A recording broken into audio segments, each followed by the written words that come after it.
Hoje nós vamos falar sobre um dos maiores cientistas do século XX, vencedor de 2 prêmios Nobel. Vamos falar de Marie Curie. Fica com a gente! Olá, você está no canal Cientistas Legais. Eu sou o professor Anderson Lupo Nunes e seja muito bem-vindo. Este canal tem vídeos muito interessantes. Dá uma olhadinha nessa pequena amostra.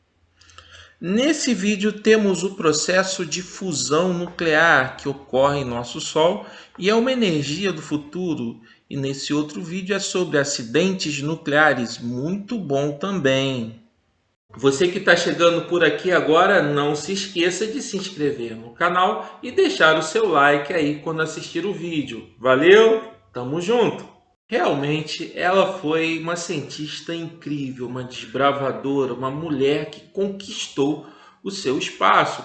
Não conquistou a troco de nada, não. Foi muito esforço, muita luta, muito trabalho, muita persistência e não se deixar abater pelos preconceitos reinantes na época. A gente está falando de Marie Curie.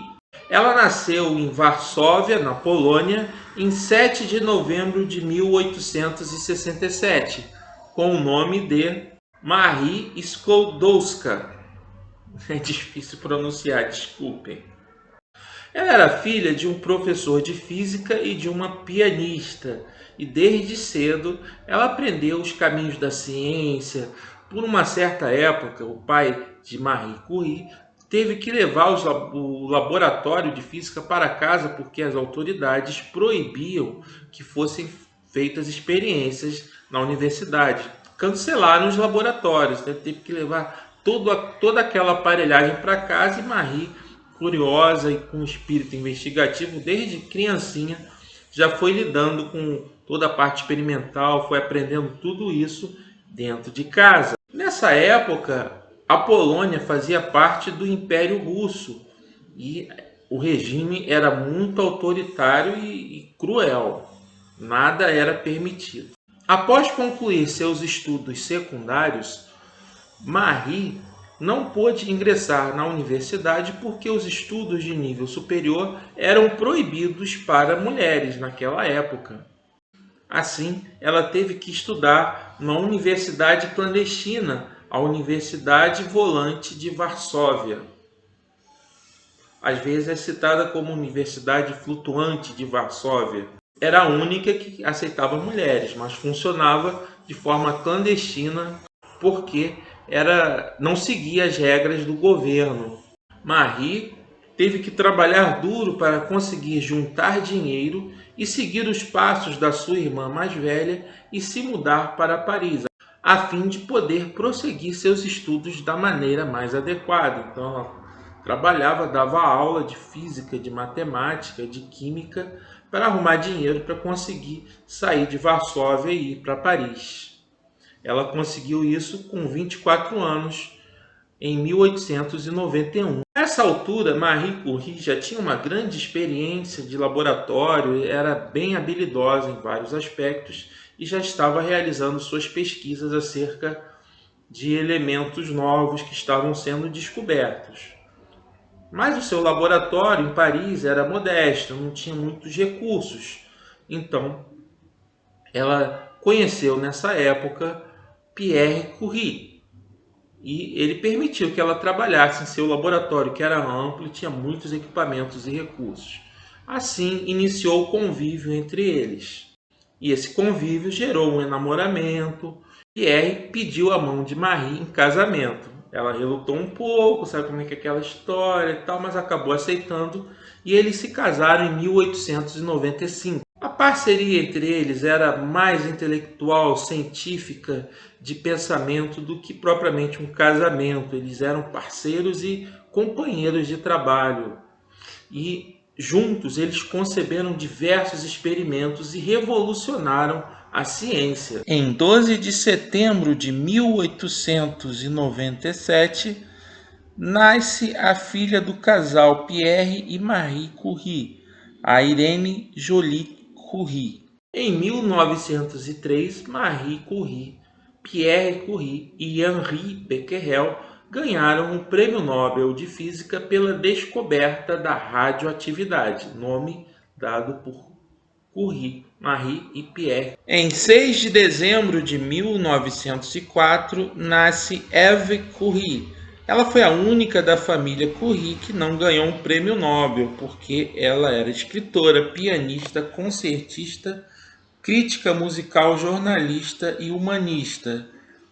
Eve Curie escreveu a biografia da mãe. Infelizmente, pouco tempo depois, em 1906, Pierre Curie sofreu um acidente nas vias públicas e acabou falecendo. Ele foi atropelado por uma charrete. Marie Curie, então, continuou liderando o laboratório de Pierre, desenvolvendo pesquisas cada vez mais avançadas acerca da radioatividade, conseguindo grandes feitos. Em 1911, Marie Curie ganhou seu segundo prêmio Nobel, dessa vez em Química, pela descoberta dos elementos químicos polônio e rádio. O nome polônio ela batizou dessa forma em homenagem a seu país natal, a Polônia. Ainda prosseguindo nos seus estudos sobre a radioatividade, Marie Curie fundou em 1914 o Laboratório do Rádio, em Paris. Aí veio a Primeira Guerra Mundial e Marie teve a ideia de criar unidades móveis de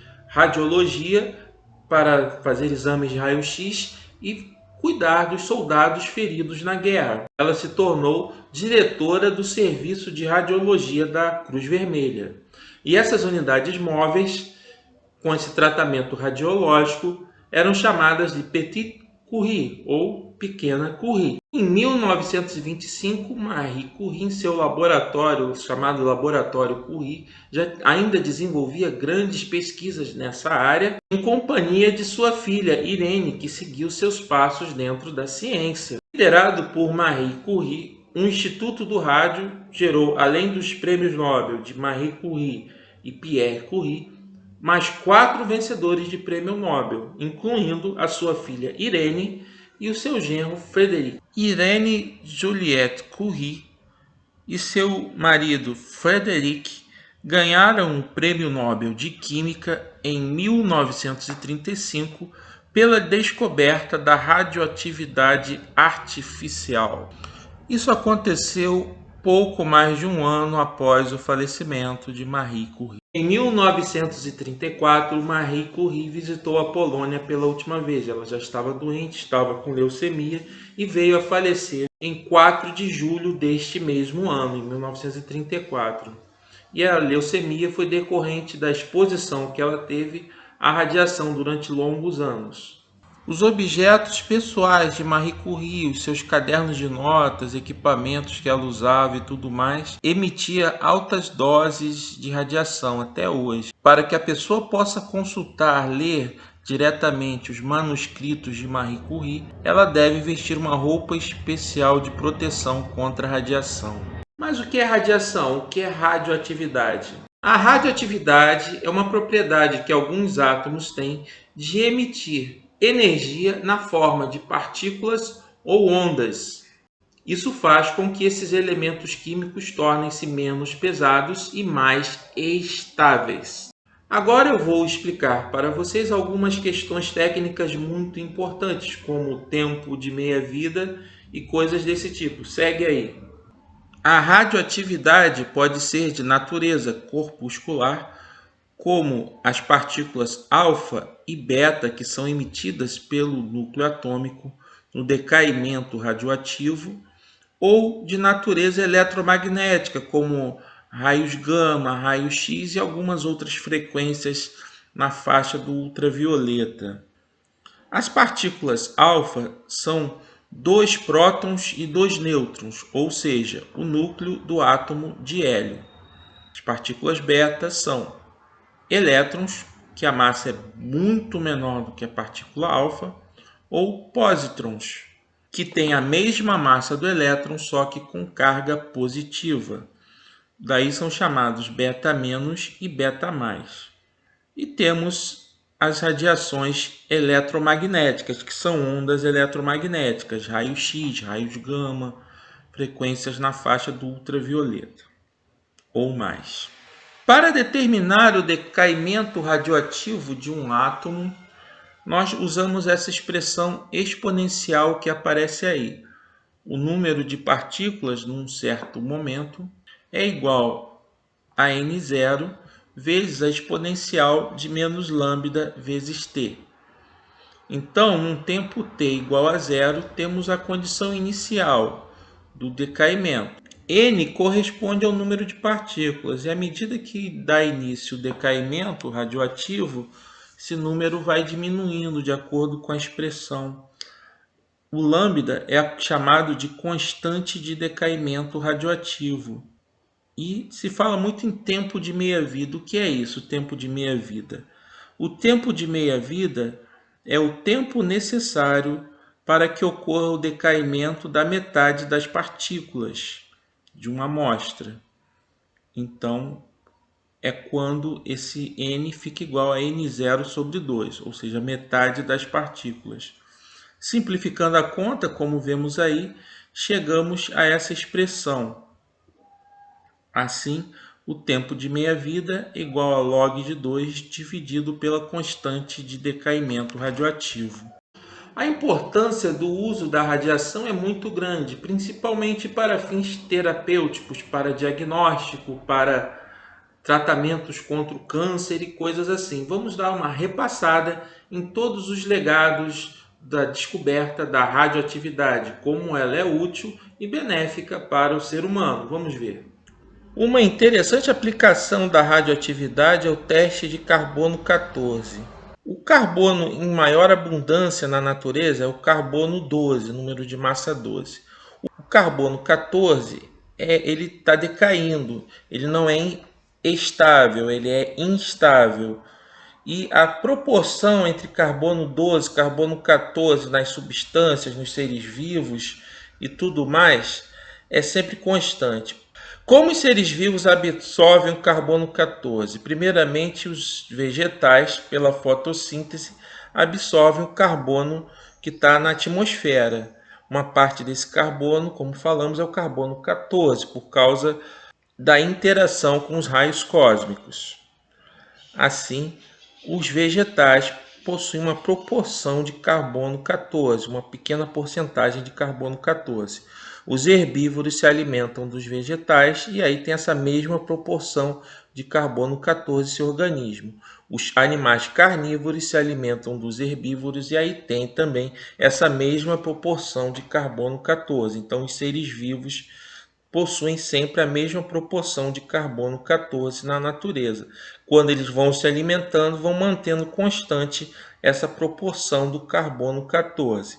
Quando o ser vivo morre, aí temos só o decaimento do carbono 14. E assim consegue-se datar a morte daquele ser vivo, sendo que o tempo de meia-vida do carbono 14 é de 5.730 anos. Então, quando temos uma proporção na metade do que deveria ser, sabemos que aquele ser vivo morreu há 5.730 anos, entenderam? Temos também muitas aplicações na radioterapia, tratamento contra o câncer, diagnóstico e muita coisa, muitas aplicações na área médica, exames de imagem, tudo isso usa radiação, radioatividade, teste de contraste, etc, etc, etc. Se eu fosse enumerar todas as aplicações radiológicas na medicina, ia ser horas e horas aqui explicando tudo isso. Temos também o uso da radiação na indústria alimentícia. Os alimentos são irradiados para poder aumentar a sua durabilidade. Dá uma olhadinha nos rótulos. Então, gente, é isso que tínhamos por hoje. Um vídeo totalmente dedicado à figura ímpar de Marie Curie, uma das maiores cientistas, independente homem ou mulher, um dos maiores cientistas do século XX, indiscutivelmente. Não só por suas descobertas importantes na área da radioatividade, descobertas de elementos químicos importantes, mas também por ser totalmente incorruptível. todos os valores, o dinheiro que ela ganhava com os diversos prêmios, os prêmios Nobel que ela ganhou e outras coisas que ela ganhou, ela deixava sempre para os institutos do qual ela fazia parte. Ela não guardava nada para si. Ela distribuía e usava os recursos para o engrandecimento e melhoria da ciência. Ela não queria nada para ela. Ela tinha uma vida austera, tranquila, sem muitos recursos, e ela vivia bem assim. Uma vez Albert Einstein disse, palavras de Einstein: Marie Curie é a pessoa mais incorruptível que eu já vi. É isso aí, é o que tínhamos por hoje. Espero que tenham gostado do vídeo. Tchau, um abraço.